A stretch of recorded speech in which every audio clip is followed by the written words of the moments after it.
નમસ્કાર, હું ઈડે નિરપરા, પ્રદેશ મહામંત્રી કિસાન મોરચો ગુજરાત ભાજપા. દર મહિનાના પ્રથમ બુધવારે ફેસબુકના માધ્યમથી કિસાન સંવાદ કાર્યક્રમની અંદર ગુજરાતના ખેડૂતોને કંઈક નવી માહિતી આપવાનો પ્રયાસ એ હંમેશા આપણે કરતા હોઈએ છીએ. પ્રદેશ ભારતીય જનતા પાર્ટીના અધ્યક્ષ આદરણીય સી આર પાટીલ સાહેબનું નેતૃત્વ અને કિસાન મોરચાના પ્રદેશ અધ્યક્ષ આદરણીય હિતેશભાઈ પટેલના માર્ગદર્શન હેઠળ ગુજરાતના ખેડૂતોને કંઈક નવું મળે, કંઈક નવી માહિતી મળે એ માટેનો પ્રયાસ હંમેશા દોસ્તો તમારા માટે કરતા હોઈએ છીએ. ત્યારે આ કાર્યક્રમ આપ સૌ મિત્રો નિહાળી રહ્યા છો. આપ સૌને મારી વિનંતી છે કે જન જન સુધી આ કાર્યક્રમને પહોંચાડવા માટે આપ આ કાર્યક્રમને લાઈક કરજો, શેર કરજો. આજે એક નવા વિષય સાથે આપ સૌની વચ્ચે અમે આવ્યા છીએ દોસ્તો. રવિ સિઝન એટલે કે શિયાળુ સિઝનની અંદર જે ખેતીવાડીના પાકો છે એ પાકોનું વાવેતર અને વાવેતર પછી માવજત, આ વિષય ઉપર આપણને વિષય નિષ્ણાંત ખૂબ સારી સચોટ માહિતી આપવાના છે. ત્યારે આ માહિતીનો ઉપયોગ આપણે આપણી ખેતીમાં કરીએ. દેશના પ્રધાનમંત્રી આદરણીય નરેન્દ્રભાઈ મોદી જ્યારે ખેતી ખેડૂત અને ગામડા માટે પ્રયાસ કરી રહ્યા હોય ત્યારે આપણે સૌ આધુનિક ખેતીનો ઉપયોગ કરીએ, આધુનિક ખેત પદ્ધતિ અપનાવીએ એવી આપ સૌ પાસે દોસ્તો અપેક્ષા છે. આજે આપણી સાથે કૃષિ નિષ્ણાંત આદરણીય પીપળિયા સાહેબ જોડાયા છે.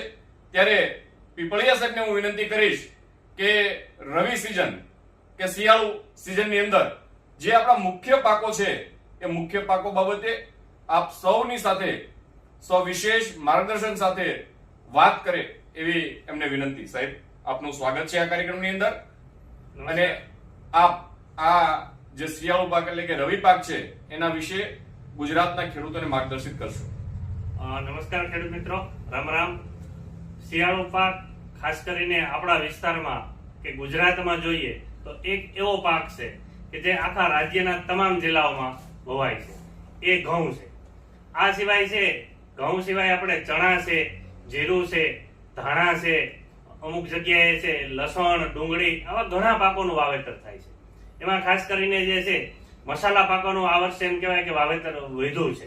એનું મુખ્ય કારણ એવું છે કે જીરામાં છેલ્લા 1-2 વર્ષથી ભાવમાં સતત વધારો થતો રહ્યો છે. એને કારણે તેમજ ઘણા ખેડૂતોનો એવા પણ અનુભવ છે અને એવું જાણવા મળે છે કે ભાઈ આ વર્ષે ચોમાસુ પાકોમાં છેલ્લે પિયત આપવું પડ્યું. વરસાદ છે 40-45 દિવસ ખેંચાણ, એને કારણે છે તળમાં પાણી થોડા ઊંડા ગયા. એટલે એવી જે ખેડૂતોને થોડો ડર છે કે શિયાળામાં છે એ પિયતની થોડી ઘણી ઘટ પડશે, એટલે પણ જીરું કે ધાણા જેવા પાકોનું વાવેતર કરે છે કે પાછળના પિયત છે એ ન મળે તો પણ કંઈક ને કંઈક ઉત્પાદન મળી રહે. બીજી વાત આપણે ખેડૂત મિત્રો એ કરીએ કે જે લોકોને અત્યાર સુધી તો વાવેતર થઈ ગયું છે, હવે પછીનો જે સમય છે જો એમાં કંઈક વાવેતર કરવું હોય તો શું કરી શકાય એ પહેલા આપણે વાત કરીએ.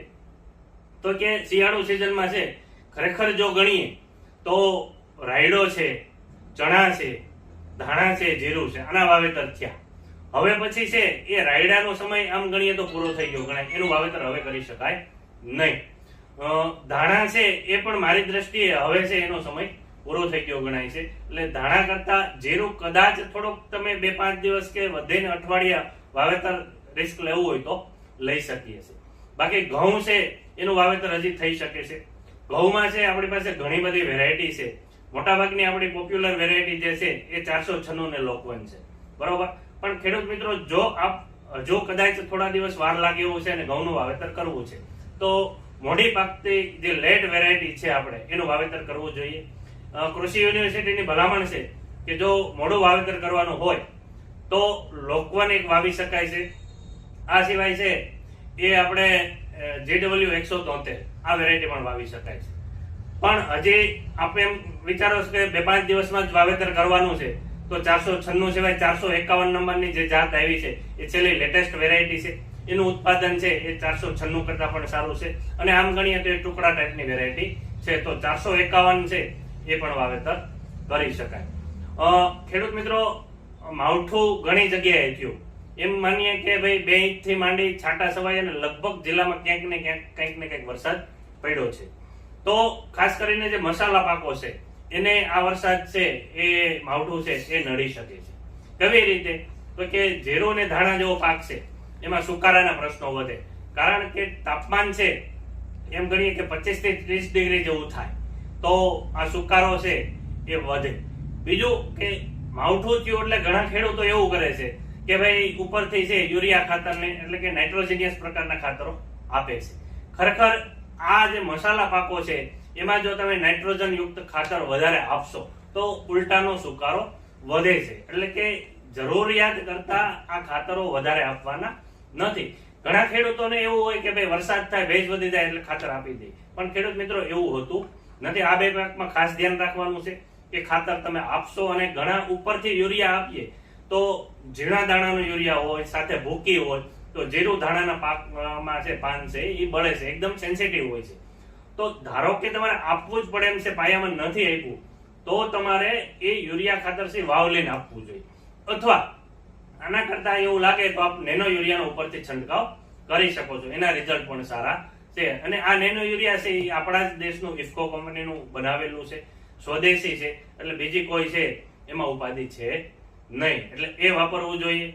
ત્રીજી વાત કરું કે આ પાકોને ફૂગના રોગોથી બચાવવા માટે ખાસ કરીને છે એ ફૂગનાશક દવાનો સ્પ્રે એડવાન્સ કરી દેવો જોઈએ. કોન્ટેક્ટ પ્રકારની ફૂગનાશક દવા છે એટલે કે મેન્કોજેબ છે કે જે ડાયથેનિયમ 45 ના નામથી ખેડૂતો ઓળખે છે, એનો છંટકાવ કરી દેવો જોઈએ પ્રોટેક્શન માટે.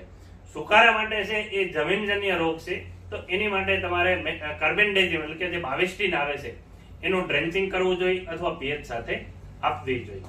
પણ ખેડૂત મિત્રો ખાસ મસાલા પાકોમાં એ ધ્યાન રાખવાનું છે કે જે જગ્યાએ પાણીનો ભરાવો થશે એટલે કે પછાટે, તો આ પછાટે આપણે પાણી ભરાય નહીં એની ખાસ કાળજી રાખવાની છે. એટલે કે પછાટ તોડી નાખવાની છે કે જેથી પાણી છેલ્લે ભરાય નહીં. બીજી વસ્તુ એક એ ધ્યાન રાખવાની છે કે વાદળછાયું વાતાવરણ ઝાકળવાળું હોય ત્યારે શક્ય હોય તો પિયત આપવાનું નથી, એટલે કે એવા સમયે પિયત આપવું નહીં જેથી કે રોગ સામે છે એ આપણે એની સામે ટકી શકાય. તો આ વસ્તુ મસાલા પાકોની થઈ. આ સિવાય ડુંગળી, લસણ જેવા પાક છે એમાં જોઈએ તો થ્રિપ્સનો એટેક, જે ગરમીનું વાતાવરણ હતું એવા સમયે ટેમ્પરેચર વધે એટલે થ્રિપ્સનો એટેક વધે છે. તો ખાસ કરીને એમાં થ્રિપ્સના નિયંત્રણ માટે છે એ પ્રોફેનોફોસ છે કે ફિપ્રોનિલ છે, આમાંથી કોઈ પણ એક પ્રકારની દવા છે એ છાંટી શકાય છે. બીજી ખેડૂત મિત્રો એ ધ્યાન રાખવાનું છે કે માત્ર ને માત્ર જંતુનાશક દવા ઉપર આધાર રાખવાનો નથી. સાથે છે એ આપ જો નીમ ઓઇલ વાપરશો તો એનાથી છે એ જીવાત મરશે નહીં પણ એના ખોરાકથી દૂર રહેશે. એટલે કે આવતી છે એવા પાક ઉપર છે જીવાત ખાવાનું પસંદ કરશે નહીં. અને લાંબા ગાળાના નિયંત્રણ માટે કોઈ પણ પાકમાં જે પોચા શરીર વાળી જીવાતો છે એટલે કે પોચા શરીરમાં એમ કહેવાય થ્રિપ્સ કહી શકાય, તમામ પ્રકારની ઈયળો આવે, પછી આપણે એફિડ એટલે કે ભાઈ મોલો મચ્છી આવે, એના નિયંત્રણ માટે બેવેરિયા બેઝિયાના નામની એક ફૂગ છે એને એક પંપમાં છે એ 60 ગ્રામ ભેળવી અને છંટકાવ કરવામાં આવે તો લાંબા ગાળે શિયાળુ પાકોમાં છે એ આ ચૂસિયા પ્રકારની જે જીવાતો છે અને પોચા શરીર વાળી જીવાતો છે એમાં નિયંત્રણ મળે છે. બીજો ખેડૂત મિત્રો આપણે ઘઉં પાકની વાત કરીએ તો ઘઉંમાં મોસ્ટ ઓફ એવું છે કે જનરલી ખેડૂતો છે એ એમ કે ભાઈ ઘઉં વાવી દઈ, પિયત આપી દઈ, ખાતર નાખી દો એટલે થઈ જાય. પરંતુ ઘઉંમાં જે કટોકટીની અવસ્થાઓ છે એમાં ખાસ ધ્યાન રાખવાનું છે. કટોકટીની અવસ્થા એટલે કે ભાઈ આપણે વાવેતર કરીએ ત્યાર પછી 20 થી 21 દિવસે આવે મુકુટ મૂળ અવસ્થા, બરોબર. ત્યાર પછી ગાભે અવસ્થા, ફૂલ અવસ્થા, પોક અવસ્થા, દુધિયા દાણા કહીએ આપણે, અને છેલ્લે પાકવાની અવસ્થા, બરોબર. તો આ 20-21 દિવસે જે મુકુટ મૂળ અવસ્થા આવે છે એટલે કે ઘઉંના પાકમાં સાઈડમાંથી જે સફેદ મૂળ ફૂટે છે, બરોબર. એ સમયે પિયત અને ઉપરથી ખાતરનો બીજો હપ્તો એ અચૂક આપવો જોઈએ. કૃષિ યુનિવર્સિટીના સંશોધન એવું કહે છે કે જો આ સમયે પાકને છે પિયતની ખેંચ પડે, બરોબર, તો 30-33% સુધી છે એ ઉત્પાદનમાં નુકસાન જતું હોય છે. એટલે ખેતીમાં માત્ર ને માત્ર ઇનપુટ વાપરવા કરતા સમય અને ચોકસાઈ, યોગ્ય સમયે જો માવજત કરવામાં આવે તો આપ ખેડૂત મિત્રો છે એ સારું ઉત્પાદન લઈ શકીએ છીએ. બીજું એક ઘઉંમાં છેલ્લા 2 વર્ષથી એવું જોવા મળે છે કે ભાઈ ઘઉંમાં અત્યાર સુધી જે સુકારા આવતા બધા પાકમાં, બાકીના એમ કે દિવેલામાં આવતો, કપાસમાં આવતો, આ જીરું છે, ધાણાની આપણે વાત કરીએ એમાં પણ સુકારો આવે, એ રીતે ઘઉંમાં પણ હવે સુકારો ચાલુ થઈ ગયો છે કે ફ્યુઝેરિયમ નામની ફૂગ આવે છે. એને કારણે કેવું થાય છે કે ઘઉં જે આપણા હોય એ એકદમ પીળા પડી જાય છે અને એને વૃદ્ધિ અટકી જાય છે અને આમ બોથા જેવા લાગે છે. ખાસ કરીને એ ગુંડામાં આવતું હોય છે કે મોટો પેચ આવતો હોય છે, કારણ કે આ ફૂગ છે એ જમીનજન્ય છે, જમીનમાં પાણી સાથે ફેલાતી હોય છે એટલે આજુબાજુમાં ફરી રોગ લગાડે છે. તો આ રોગના નિયંત્રણ માટે આપણે છે એ કાર્બેન્ડેઝિમ એટલે કે જે બાવિસ્ટીન અથવા તો કોપર ઓક્ઝીક્લોરાઇડ એને રેતીમાં ભેળવી અને જે ગુંડું હોય એટલામાં વેરી દે અને પાછળથી આપણે પિયત આપી દઈએ તો પણ છે એ આ રોગનું નિયંત્રણ મળે છે. બીજું એક એ વસ્તુ પણ જોવા આવી આ વર્ષે છે તેલીબિયામાં એમ કહેવાય કે મસ્ટાર્ડ એટલે કે રાયડાનું વાવેતર જે છે એ ઉત્તર ગુજરાતમાં ને એમાં તો થાય છે. એ સાથે સાથે આ વર્ષે સૌરાષ્ટ્રમાં પણ ઘણા ખેતરોમાં છે એ રાયડાનું વાવેતર ખેડૂતોએ કર્યું છે. તો ખેડૂત મિત્રો રાયડામાં બે જ વસ્તુ ધ્યાન ખાસ રાખજો. એક તો કે મોલો મચ્છી, રાયડામાં મોલો મચ્છીના નિયંત્રણ છે એ અચૂક કરવું અને સમયે કરવું. કારણ કે એકવાર જો રાયડામાં મોલો મચ્છી આવી જશે અને ભેળાઈ જશે તો એને નિયંત્રણ કરવી અઘરી છે અને ઉત્પાદનમાં પણ છે એ ઘણો બધો ફેરફાર આવશે. તો એના નિયંત્રણ માટે છે એ આપણે શોષક પ્રકારની દવા છે, ડાયમિથિયોએટ છે અથવા એસિટામિપ્રાઇડ છે કે થાયોમિથોક્ઝામ છે. આ પૈકીની કોઈ પણ એક દવા છે આપ ઉપયોગ કરી શકો છો. રાયડામાં બીજા મુખ્ય બે રોગ આવે છે. એક તો ભૂકી છારો આવે છે અને બીજો જે છે એ સફેદ રસ્ટ, બરોબર, એ પાંદડા ઉપર આવે છે. તો એની માટે રાયડો આપણો છે એ દાંડલીએ ચડવા આવે એટલે ફૂગનાશકનો એક સ્પ્રે કરવો અને ત્યાર પછી એક 15 દિવસે સ્પ્રે કરી દેશો તો આ બંને રોગોથી પણ સારું એવું નિયંત્રણ મળશે. શિયાળુ પાકમાં ખાસ ખેડૂત મિત્રો એ ધ્યાન રાખવાનું છે કે આપણી પાસે પિયત છે એ આપણા કંટ્રોલમાં છે. ઝાકળ આવવો કે આ બધું છે આપણા કંટ્રોલમાં નથી. તો જે આપણા કંટ્રોલમાં છે એને આપણે થોડું મેનેજ કરીએ.